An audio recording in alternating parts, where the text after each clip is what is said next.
Good morning, student. Today we are going to learn a new chapter in English grammar textbook, that is similes. SIMILES, similes. Before going to start, I am going to explain the meaning of simile or as well as definition. Explanation also I will do. A simile is a comparison between two unlike things having some common quality. Many adjectives can be used in phrases that show such comparison. Simile को जानने के लिए पहले तो आप adjective का use कर सकते हो. Simile it's a comparison. Simile क्या है? एक कंपैरिजन है, एक दूसरे को कंपेयर करती है. लेकिन क्या दोनों नाउन सेम होते हैं? No, both the nouns are different, but both the nouns are having different name but same quality. दोनों नाउन के अलग अलग नाम होंगे. We can say two unlike things but they have common quality. For an example, I am a smart boy. I am smart. I am a smart boy. Just say, I am smart as fox. I am smart as a fox. मैं smart हूँ कितना? Fox की जितना. यहाँ पर to unlike things कौन सी है? फॉक्स जो है एनिमल है और मैं जो हूँ ह्यूमन बीइंग हूँ. तो टू अनलाइक थिंग्स हुई ना, फॉक्स एनिमल और मैं human being. So it is the two unlike things. लेकिन दोनों के अंदर सेम क्वालिटी कौन सी है? Yes, smart. So smart can be adjective. Okay, so whenever you want to compare two unlike things with the single quality you have to use required adjective. यहाँ पर क्या किया गया है?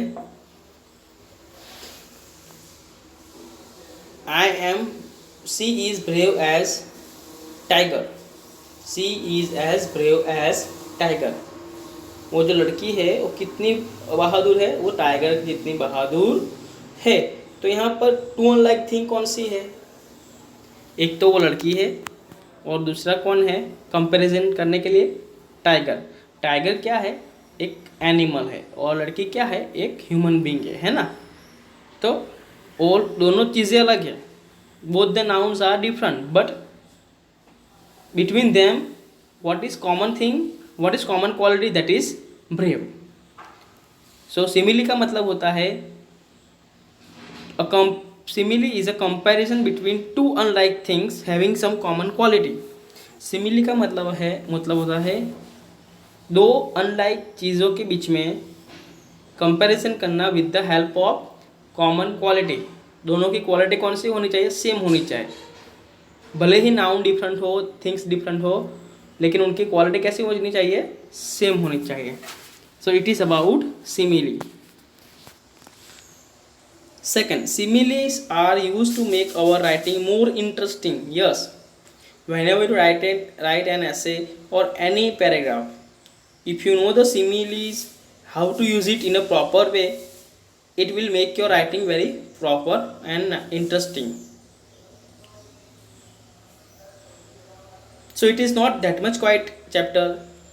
ये बहुत इजी चैप्टर है. ओके, एकदम समझ लेना है, बहुत इजी है. जैसे कि पीकॉक है, as proud as a peacock, एक सेंटेंस है.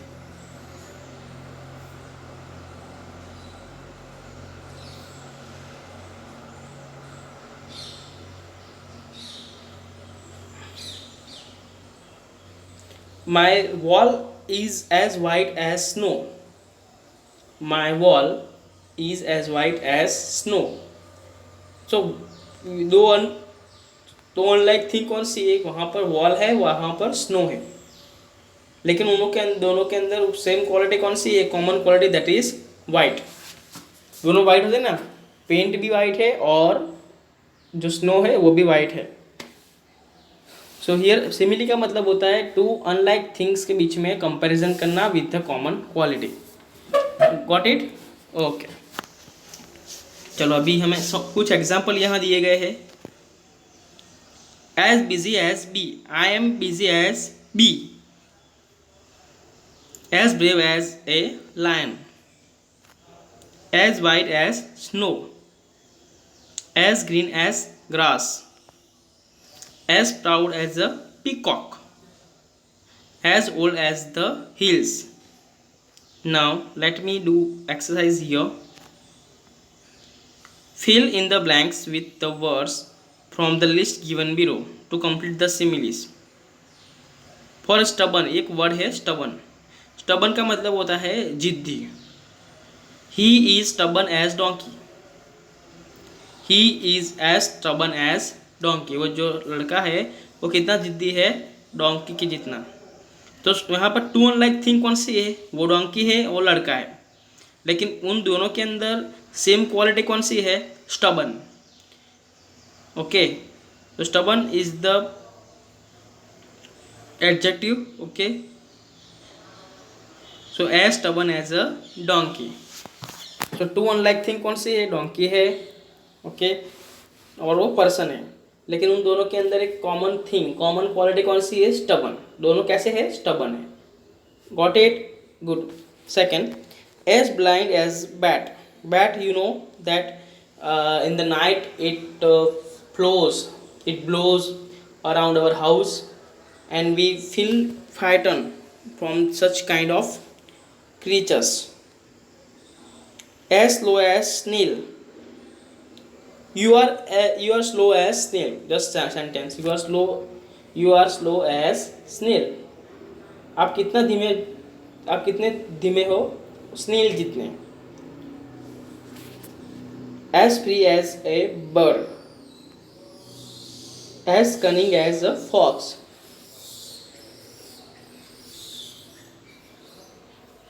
That crow is as cunning as a fox. वो जो कौवा है कितना स्मार्ट है? उस फॉक्स के जितना है। तो कौवा क्या है? बर्ड है, और फॉक्स क्या है? एनिमल है। ओके, तो दोनों के अंदर क्वालिटी कौन सी है? Cunning, that is same. As playful as a kitten, as quiet as a mouse, as strong as an ox. For example, that this dog is as strong as ox, dog or cow, both are animal but different animal. Okay, इन दोनों के अंदर कौन सी quality same है? Strong.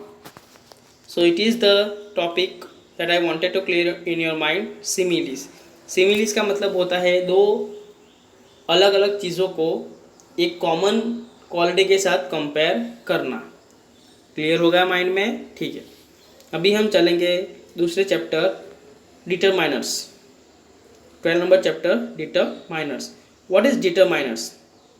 A determiner is a word that limits the meaning of a noun that follows it.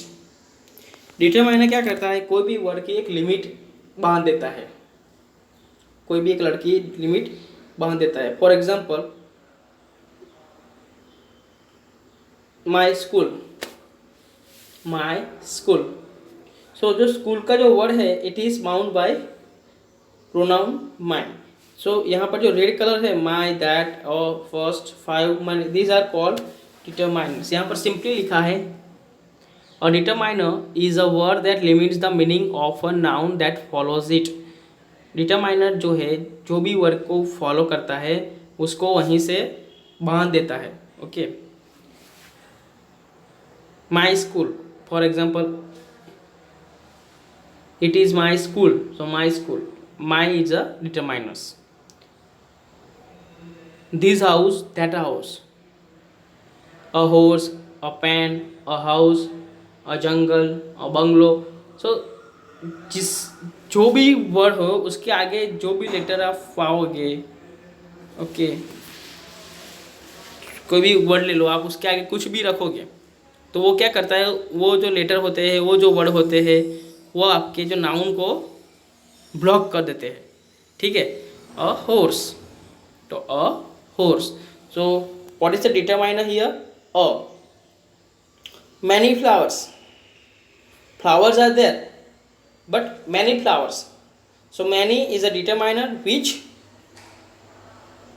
limits the meaning of noun. Okay. 5 airplanes. So it bounds only, how many airplanes are there? 5. First prize, there are total 3 prize, first, second, third. Okay, but here this prize is bound by only first prize, so first is a determiner. Second, a determiner is always used before a noun. Determiner का use हमेशा noun से पहले होता है. It will not take place after a noun. Words used as determiners. Determiners के अंदर जो article होते हैं उसको भी हम डिटरमाइनर्स के रूप में देखे जाएंगे.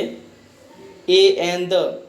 Okay, an apple. So apple है, दैट इज अ नाउन. उसके पहले क्या आया? N.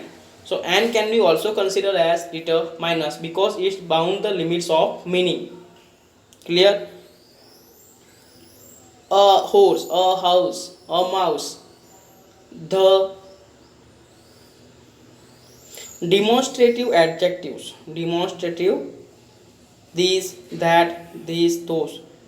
For example, demonstrative adjective मतलब किसी को अगर आप डिस्क्राइब करते हो, so such words you can use.